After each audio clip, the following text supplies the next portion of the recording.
the night before that. And on Saturday, June 8th, 1991, I had tacos. On the evening of the 1989 Oscars, Sunday, March 26th, I had chicken, fried chicken, and mashed potatoes. I was 7. I have all this thing. I have a superior and typographical memory. It's the real thing. I can remember everything. I'm serious. Literally everything.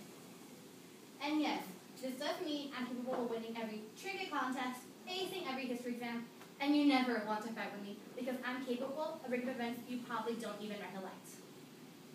There is one thing I'm not capable of. Forgetting. What if you could only remember? Would you be able to live in the past?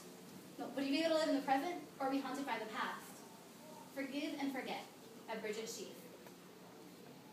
I hate when people ask me, do you remember that one time when? I just want to shake them by their shoulders and say, of course I do.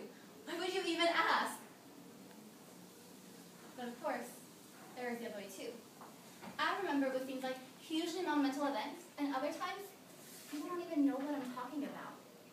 It is often strange to think about people who don't remember everything. People who are forgetful baffle me. Like those that don't remember the details of the past or the feelings of ordinary moments. Of course, those moments which other people see as remarkable, I usually remember better than they do. I remember everything that happened after the Berlin Wall was turned down, November 10, 1989. I was in 4th grade then. Ella, my sister, who would have been in 7th grade, was telling me everything her classmates had discussed about Germany and the news footage. Surprisingly, I learned a lot from Ella. Not that she was dumb. Goodness, I looked up to her so much.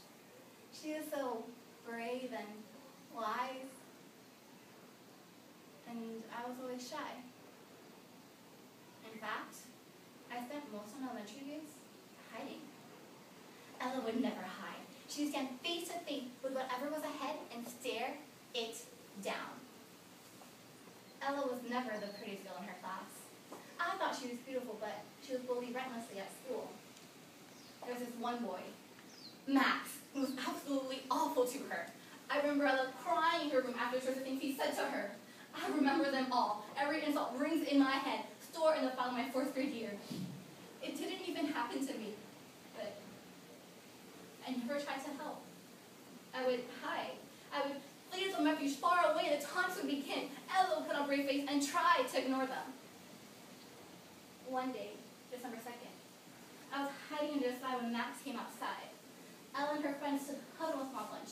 It was freezing outside. There was an inch of snow covering the ground. Max walked on in his truly hideous olive green sky jacket and neon orange stocking cap. He sauntered over to Ella and threw the always popular, "Hey, loser!" He grabbed Ella's hair and pulled her towards him. She screamed more from fright than from pain. Max was not a small boy. He was tall and muscular, and he could not control himself. That's why we never told anyone. We were so scared of him.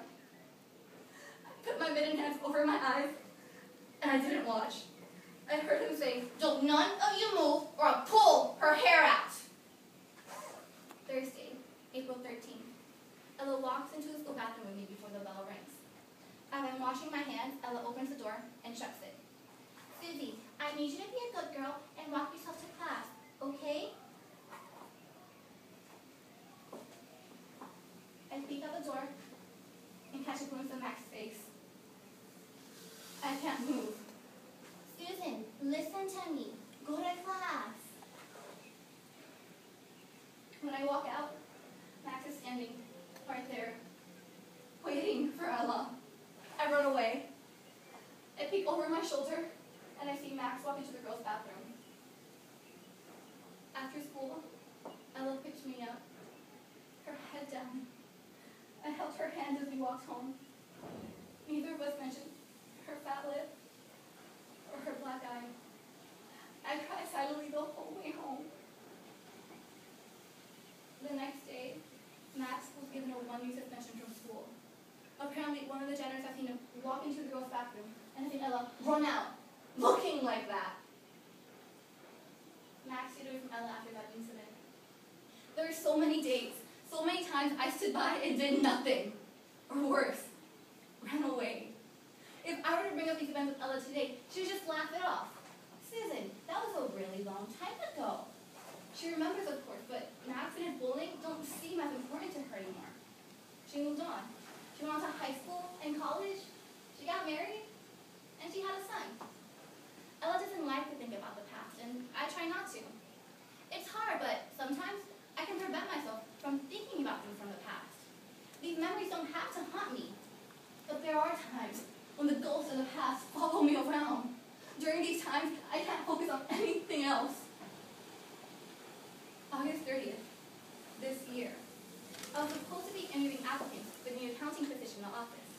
My boss said the person I'll be interviewing today was the worthiest applicant. I walked into the reception area, and the receptionist told me that my appointment was here and ready to go. I walked into the waiting room, and I saw him.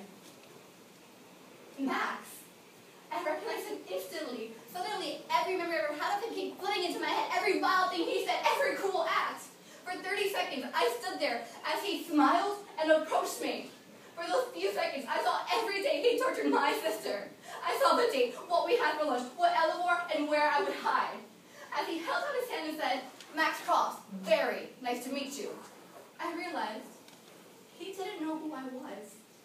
He had no idea. I was the only one that even cared.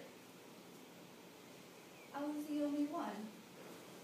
As I looked at him and said, "We've met before," his face converted into confusion until I told him my maiden name. "Why, yes, of course. I wouldn't have recognized you. It's been a long time." I could almost see the gears in his head turning, trying to tell if I remembered, hoping that by some miracle I had forgotten. I had not forgotten.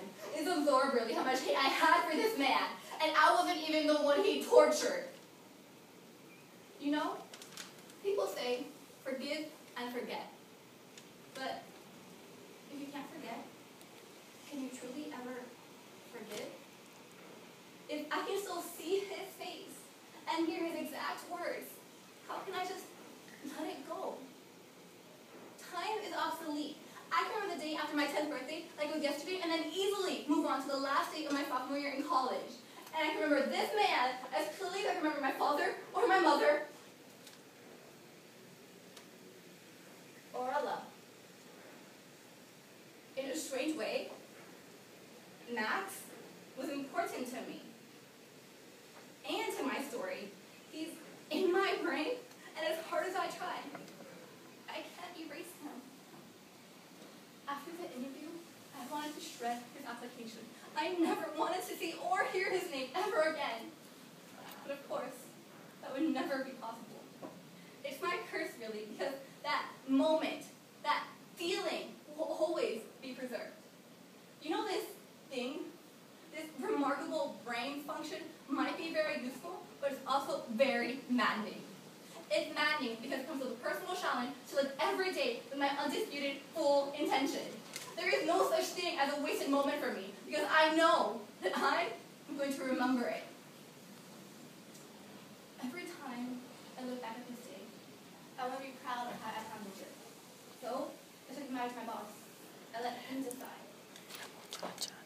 Some therapists say that a healthy dose of forgetting is good for the human being. In fact, forgetting is vital for the human being.